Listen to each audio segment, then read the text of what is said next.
পরশুদিনই রয়েছে কিন্তু বাংলাদেশের প্রথম ম্যাচ 2024 টি-20 বিশ্বকাপে শ্রীলঙ্কার বিপক্ষে, এবং সেই ম্যাচে তাসকিন আহমেদ খেলতে পারবে নাকি সেটা কিন্তু এই ভিডিওতে বলবো। আর এদিকে শরীফুল ইসলাম খেলতে পারবে নাকি সেটাও কিন্তু এই ভিডিওতে বলবো। প্রথমে বলি শরীফুল ইসলামের কথা। শরীফুল ইসলাম 2024 টি-20 বিশ্বকাপে শ্রীলঙ্কা দলের বিপক্ষে কিন্তু খেলতে পারবে না।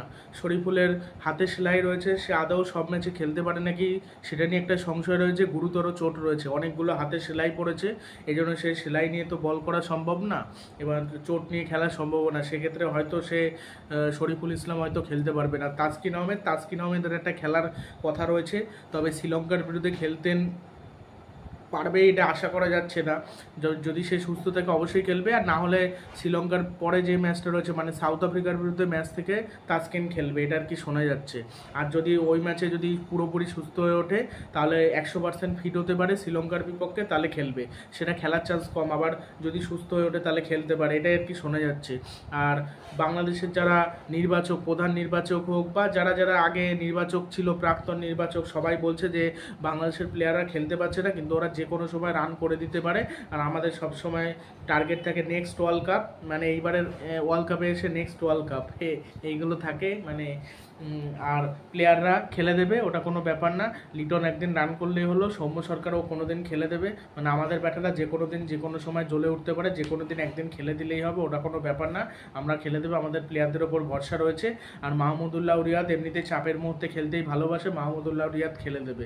মাহমুদুল্লাহ রিয়াদের দেখি মানে কোনো হাসির পাত্র না, মানে সে নিজে সেরাটা দেওয়ার চেষ্টা করে, হাসির পাত্র তৈরি করে না। অন্যান্য প্লেয়ার লিটন দাস, সৌম্য সরকার আর শান্ত, এই তিনজন প্লেয়ারই বেশি জঘন্য, সব থেকে জঘন্য এই তিনজন। সব থেকে জঘন্য হলো নাজমুল হোসেন শান্ত, লিটন দাস, সৌম্য সরকার। না আছে কোনো ধারাবাহিকতা, না পারে খেলতে। এর বদলে এই তিনজনকে বাদ দিয়ে যদি যে মাহমুদুল্লাহ হাসান, জয়, আরও 3-4 জন প্লেয়ার, ওই যে রনি তালুকদার, এদেরকে খেলালে মনে হয় তাও ভালো ছিল। রনি তালুকদার খেলেছিল এক সময়, তাওহিদ হৃদয় যখন খেলতো রনি তালুকদারও খেলেছিল, খারাপ খেলতো না, শুরুটা ভালো করতো, বাট বড় ইনিংস খেলতে পারতো না। এবার তাকে তো সুযোগ দিল না, সুযোগ বেশ কয়েকটা ম্যাচে দিলেই তো ভালো খেলবে। বাংলাদেশ এমন প্লেয়ারদের সুযোগ দেয়, মোহাম্মদ নাইমের মতো প্লেয়ারদের, তা ভালো খেলবে কি করে, এটাই হয়ে যায় সমস্যা। সেই জন্য তাসকিন আহমেদ এবং শরীফুল ইসলামের কথা বলে দিলাম। আর শরীফুল ইসলাম আর তাসকিন এরা না খেলতে পারলে সেক্ষেত্রে বাংলাদেশের একটু হলেও সমস্যা হবে। তবে তানজিম হাসান সাকিব যদি প্রথম দিকে ভালো বল করে দিতে পারে, তার সাথে মুস্তাফিজ তো রয়েছেই। মুস্তাফিজ প্রথম থেকে ডেথ ওভারেই ভালো করে, তবে শ্রীলঙ্কার বিরুদ্ধে ভালো ডেথ বোলিংটা করাটাও চাপের বিষয় হয়ে যাবে। আর যদি আর কি স্পিনারের ফাঁদে পড়ে যায়, মানে সাকিবের ফাঁদে পড়ে বা হয়তো রিশাদ হোসেনের ফাঁদে পড়লো শ্রীলঙ্কার ব্যাটাররা, তাহলে তো আলাদা ব্যাপার, কিন্তু সেটা কি আদৌ পড়বে সেটা নিয়ে একটা সংশয় রয়েছে। আর অ্যাঞ্জেলো ম্যাথিউস কিন্তু বলাতেও জ্বলে উঠতে পারে। অ্যাঞ্জেলো ম্যাথিউস, দাসুন সানাকে, এদের বল একটু দেখে খেলা উচিত বাংলাদেশের ব্যাটারদের, মানে। আর আর মেন যে আমার যে সমস্যাটা হবে, ওই যে মাথিসা প্রার্থী রানা আর ওই যে ভয় ওইখানেই লাগছে নুয়ান থুসারা, এই দুজন প্লেয়ারের বল খেলতে পারে নাকি বাংলাদেশের কেউ, এটাই সমস্যা। স্পিনার তো দূরের কথা, হাসানাঙ্গার কথা আমি বাদই দিলাম, হাসানাঙ্গাকে টেনে টুনে খেলে দিল, আমি মেনে নিচ্ছি টেনে টুনে খেলে দিল, হ্যাঁ, কিন্তু ওদেরকে সামলানো কিন্তু মুশকিল। এবার ওদেরকে কিভাবে খেলবে জানি না আমি, এইটা একটা ভয় বাংলাদেশের। তবে আমার যতদূর মনে হয় যদি আর কি একটু ঠান্ডা মাথায় খেলে, ওরা ইয়র্কার দেবে, ইয়র্কারগুলোরে কাজে লাগাতে, মানে ইয়র্কারগুলোরে ঠুকতে হবে, তাহলে আমার মনে হয় খুব একটা অসুবিধা হবে বলে। তবে সেটা তখনই সম্ভব, ওরা কিন্তু অনেক পরে বল করতে আসবে। প্রথম দিকে এসে ওরা কিন্তু সরাসরি ইয়র্কার দেবে না, ওরা গতি দিয়ে বল করতে চাইবে, সেইগুলো একটু দেখে খেলতে হবে। আনাড়ি তাড়াড়ি কভার ড্রাইভ খেলে আউট হয়ে গেলাম, ক্যাচ দিয়ে আউট হয়ে গেলাম স্লিপে, সেগুলো করলে চলবে না। বা কাট খেলতে গিয়ে আউট হয়ে গেলাম, সেটা করলে চলবে না। একটু বুঝে নিতে হবে পিচটা কীরকম। সৌম্য সরকার পিচ না দেখেই কভার ড্রাইভ খেলার চেষ্টা করে, যে কোনো পিচে কভার ড্রাইভ খেলে, আউটসুইং বল সেটারও কভার ড্রাইভ খেলছে। তুমি দুটো বল ছেড়ে দাও তারপর তুমি খেলো, এটা করে না, এটাই হলো সমস্যা। এটা দুটো বল দেখে খেললে হয়তো ভালো করতে পারে আর কি, ভালো করার একটা সম্ভাবনাটা থাকে। মানে এমনভাবে খেললো মানে দেখে মনে হলো আউট হয়ে গেল, এমনভাবে শটগুলো খেলে আউট হয়ে যায়। এক্সট্রা কভারের ফিল্ডার থাকে, তারপরে তার উপর দিয়ে মারতে যায়, পারছে না তাও জোর করে মারতে যায়। লিটন দাস একটা এসে কভার ড্রাইভ মারলো, পরে 2 বল খেলে আউট। আইপিএলে যেমন একটা ম্যাচে সুযোগ পেয়েছিল কলকাতা নাইট রাইডার্সেরও, একটা ম্যাচে 4 মেরেছিল, এসেইও কি সুন্দর কভার ড্রাইভ, পরের বলে আউট, পরের বল না তারপরের বলে যেন আউট হয়ে গেল। তারপর তাকে বসিয়ে দেওয়া হলো, তারপর সুযোগই দেওয়া হলো না, তারপর বসেছিল, তারপর তো বাংলাদেশ চলে আসলো। লিটন দাস সব থেকে অধারাবাহিক প্লেয়ার, অফ ফর্মে থাকলেও মানুষ তো তাও একটা দুটো ইনিংসে খেলে, তাও পারে না, এটাই। আর সৌম্য সরকারের আগেও এরকম ছিল, এই জন্যই বাদ পড়েছিল টিম থেকে। মানে কোনো প্লেয়ারের কোনো ধারাবাহিকতা নেই। বাংলাদেশের যারা প্লেয়ার না, তাও একটু তাও টি-20 ক্রিকেট একটু ভালো খেলে, তাও টপ টিমের বিরুদ্ধে জ্বলে উঠতে পারে না। মাহমুদুল্লাহ একটু ধারাবাহিক, তাও আগে এতটা ধারাবাহিক ছিল না, আগে তাও স্ট্রাইক রেট কম ছিল। বাংলাদেশের প্লেয়ারদের মানে টি-20তে স্ট্রাইক রেটই খারাপ, জঘন্য। বোলিং কিন্তু খুব একটা খারাপ হয় না। শরীফুল টি-20তে ভালো বল করে, মুস্তাফিজও কিছু সময় ভালো করে দেয়, সাকিব তো ভালো করেই। সাকিবেরও স্ট্রাইক রেট খারাপ, সাকিবের বোধহয় ব্যাটিংয়ের ক্ষেত্রে 122 না 123 স্ট্রাইক রেট, এরকম অনেকটাই কম। এখন তো টি-20 বিশ্বকাপ চলছে, টি-20 বিশ্বকাপ নিয়ে অনেক ভিডিও দিচ্ছি, বাট আইপিএল নিয়ে একটা ভিডিও লাস্ট দেবো। সেটা হলো মানে আজকের ভিডিওতে বলবো যে সামনের বার যে মেগা নিলাম রয়েছে, মেগা নিলাম নিয়ে কোন কোন দল কোন কোন প্লেয়ারকে ধরে রাখতে পারে, এবার সেটা লাস্ট এটা বলে দেবো। তারপরে তো এরপরে যখন সামনের বছর হবে তখন দেখা যাবে, এরকম হয়তো হবেই না। বিসিসি একটা প্রস্তাব দিয়েছে, মানে সমস্ত ফ্রাঞ্চাইজিকে 10টি ফ্রাঞ্চাইজিকে যে মানে 3টে করে প্লেয়ার ধরে রাখতে পারবে, আর একটা করে প্লেয়ার মানে একটা আর কি আরটিএম থাকবে, আরটিএম দিয়ে প্লেয়ার কিনে নিতে পারবে আইপিএল এর নিলামে।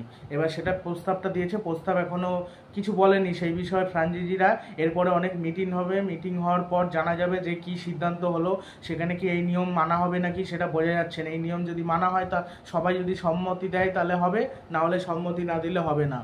সেই জন্য যেমন কেকেআরের যেমন অনেক প্লেয়ারকে ধরে রাখতে চাইবে, আর কেকেআর যেহেতু চ্যাম্পিয়ন হয়েছে, কেকেআরের প্লেয়ারদের পরের বারের আইপিএলে ডিমান্ড থাকবে। হয়তো বেশি দাম পাবে না, যেহেতু মেগা নিলামে কিন্তু বেশি দাম পায় না। এবার মেগা নিলামে কম দাম পাবে, বাট মানে দামটা আর কি উঠবে, একেবারে খারাপ উঠবে না, তা অল্প উঠবে, বেশি উঠবে না। ওই 24 কোটি 20 কোটি ওরম কখনো উঠবে না।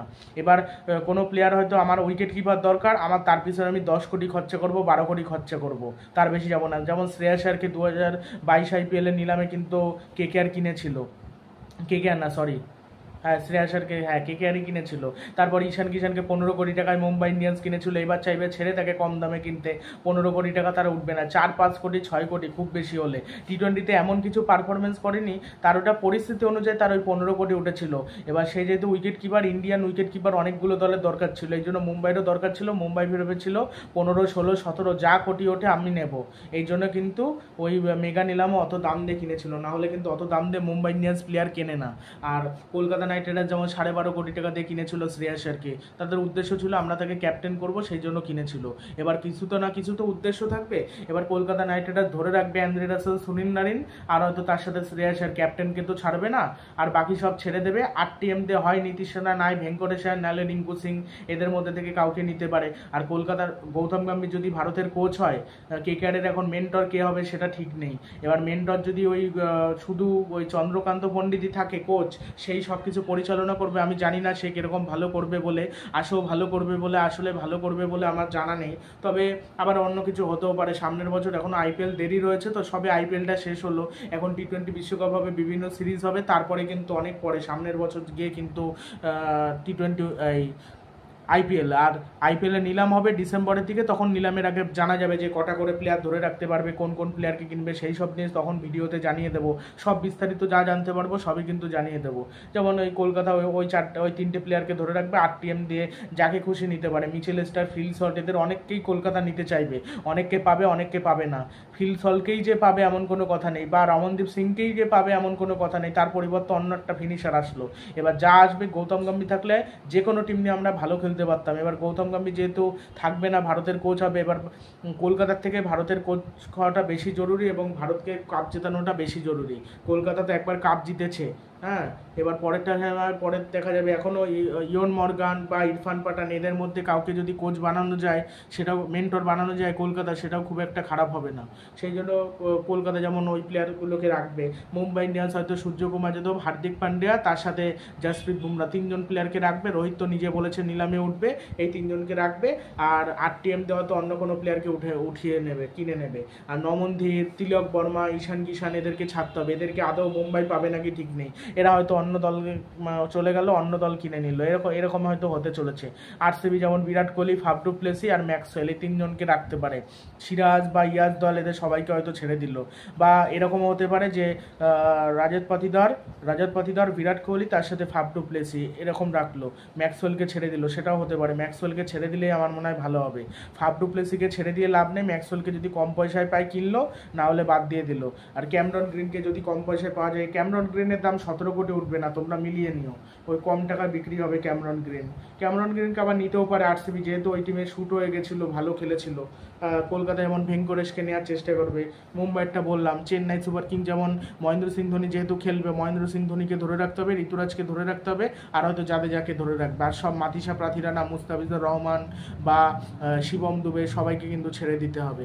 যদি 3টে করে রিটেনশন হয় সেক্ষেত্রে ছেড়ে দিতে হবে। 8 টিএম দিয়ে কোন প্লেয়ারকে নেবে সেটা চেন্নাই সুপার কিংসের ব্যাপার, যার যার দলের তার ব্যাপার। আর পাঞ্জাবের কে হতে পারে? Sam Curran, Shashank Singh, Ashutosh Sharma. আশুতোষকে মনে হয় ধরে রাখবে না, শশাঙ্ককে হয়তো ধরে রাখতে পারে, শশাঙ্ক সিংকে হয়তো ধরে রাখতে পারে। আর কে ভালো খেলেছে? রাবাদাকে যদি ধরে রাখতে চায়, ওই দুজন, আর সবাই তো ছেড়ে দেবে। পাঞ্জাবেরটা বলা সম্ভব না, কাকে অ্যাকচুয়ালি ধরে রাখবে এটা বলা মুশকিল। কেন পাঞ্জাব বেশিরভাগ প্লেয়ার ছেড়ে দেয়, পরে কিন্তু অনেক টাকা দিয়ে প্লেয়ার কিনে নেয়, সেটাই হয়তো পাঞ্জাব করতে পারে।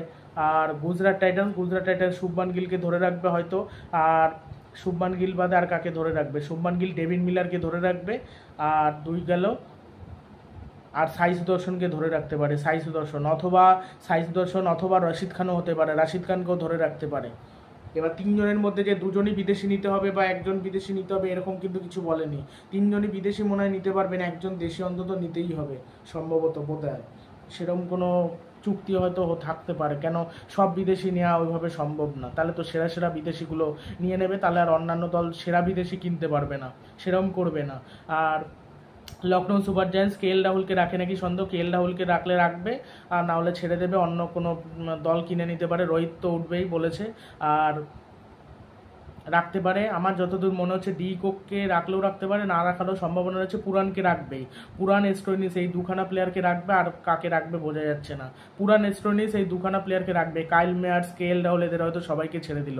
আর রাহুলের সাথে যদি সব বোঝাপড়া ঠিকঠাক হয়ে যায় তাহলে রাহুল থাকছে, তাহলে রাহুল, নিকোলাস পুরান দুজনে থাকছে, তার সাথে হয়তো স্টোইনিসও থাকতে পারে, সম্ভবত স্টোইনিসও থাকতে পারে। আর দিল্লি ক্যাপিটালসে অবশ্যই ঋষভ পান্ত, অক্সার প্যাটেল। আর 3 নম্বর ওয়ার্নারকে যখন বসিয়ে রেখেছিল, আমার মনে হয় ওয়ার্নারকে ছেড়ে দিতে পারে। এবার 3 নম্বর প্লেয়ার হতে পারে, সেরকম ধরে রাখার কেউ নেইও। কুলদীপ যাদব রয়েছে, কুলদীপ যাদবকে ধরে রাখতে পারে। হ্যাঁ, 3 জনই হয়তো ভারতীয়, সেটা হতে পারে। বা এরকম হতে পারে স্টাফস, জ্যাক ফ্রেজার, ম্যাকগ্রোক, এদের মধ্যে কাউ হতে পারে, কাউকে ধরে রাখলো। সেক্ষেত্রে ওই 3 জনই হবে নাকি ঠিক নেই, সেক্ষেত্রে কুলদীপকে ছাড়তে হবে। আর পৃথ্বী শাওটাও এদের সবাইকে ছেড়ে দেবে, দেখা যাক কি হয় এখন। রাজস্থান রয়্যালসে যেমন সঞ্জু স্যামসন, বাটলার এই 2টো প্লেয়ার, আর তার সাথে যশস্বী জয়সওয়াল অথবা টেন বোল্ট, এই 2 জনের মধ্যে যে কোনো একজনকে রাখতে পারে। অথবা এর বাইরে অনেক সিমরন এটমায়ার রয়েছে, আরও অনেক প্লেয়ার রয়েছে, এদের মধ্যে থেকেও বাঁচলে কাউকে বাঁচতে পারে। রিয়ান পরাগকে আমার মনে হয় ছেড়ে দিতে পারে, রিয়ান পরাগকে আমার মনে হয় রাখবে না, নিলাম থেকে পেলেও পেতে পারে আর কি। কেন সঞ্জু স্যামসন, বাটলার এদেরকে রাখাটা বেশি জরুরি বোল্টকে রাখাটা। বোল্ট যদি নিলামে ওঠে আদৌ রাজস্থান পাবে নাকি ঠিক নেই, অন্য টিমও কিন্তু কেনার জন্য ঝাঁপাবে, সেক্ষেত্রে পাবে না। মিচেল স্টার্ক যদি নিলামে ওঠে, মিচেল স্টার্ককে অনেকে নিতে চাইবে, অনেক দল, সেক্ষেত্রে ওই মেগা নিলাম হলেও তাও কমসে কম 6 কোটি 7 কোটি টাকা পেয়ে যাবে টেন বোল্ট।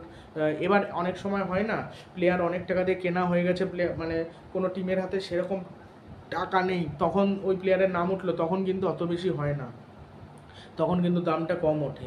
এই হলো 10টি দল সবই বলেছি বিস্তারিত, কে কোন দলকে রাখতে পারে।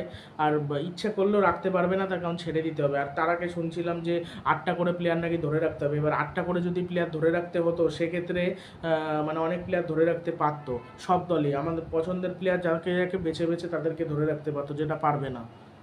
তো এখন দেখা যাক, আর তোমাদের কি মনে হয় কোন দলের কোন প্লেয়ারকে ধরে রাখা উচিত সেটা অবশ্যই কমেন্ট বক্সে জানিও। কলকাতা যেমন বরুণ চক্রবর্তীকে ছেড়ে দিতে হবে একদম। আবার চাহালও কিন্তু রয়েছে, রাজস্থান রয়্যালসের চাহালও কিন্তু রয়েছে, চাহালের কথা বলতে আমি ভুলে গেছিলাম, চাহালও রয়েছে, চাহালকেও চাইলে রাখতে পারে। মানে তো দেখা যাক, আগেরবার সিরাজকে যেমন আরসিবি রেখেছিল, এইবার রাখবে না। আর সিরাজ সেইভাবে পারফরমেন্স করতে পারেনি, আমার মনে হয় সেইভাবে রাখবে না বলে।